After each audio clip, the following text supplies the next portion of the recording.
يا نفس إن لم تظفري. بسم اللہ الرحمن الرحیم۔ السلام علیکم ورحمۃ اللہ وبرکاتہ۔ نور ود نوری چینل میں آپ کو خوش آمدید۔ سورہ اخلاص کے بارے میں میرے آقا کریم صلی اللہ علیہ وسلم کی مضبوط سند کے ساتھ حدیث ہے کہ اس کا جنت میں ایک محل بن جائے گا جو 10 بار سورہ اخلاص پڑھے گا۔ ایک صحابی نے پوچھا، یا رسول اللہ صلی اللہ علیہ وسلم، اگر یہ 20 دفعہ پڑھ لیں تو آپ صلی اللہ علیہ وسلم نے فرمایا دوسرا محل بن جائے گا۔ اور محل کتنا بڑا؟ ایک محل کے 70,000 کمرے اور ہر کمرے کے 70,000 دروازے اور ہر دروازے میں 70,000 حور و ملک استقبال کے لیے کھڑے ہوں گے۔ اس کے اور فائدے سن لیجئے۔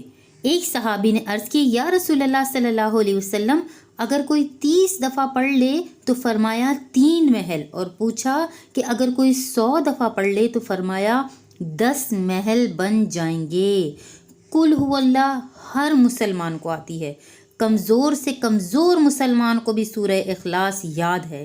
یہ تو تھے آخرت کے فائدے، اب دنیا کے فائدے سن لیجئے۔ جو بندہ 10 دفعہ سورہ اخلاص پڑھے گا، اللہ پاک اس سے دشمن کے 10 ایسے وار ختم کرے گا، اگر وہ وار اس پر ہو جائیں گے تو اس کی چمڑی کیا، اس کی ہڈیاں کیا، اس کا گوشت کیا، اس کے اندر کا ریشہ بھی نہ ملے گا، اللہ پاک ایسے 10 واروں کو ختم فرما دے گا۔ اس میں جادو کے وار اور بیماریوں کے وار اور بندشوں کے وار ختم ہو جائیں گے۔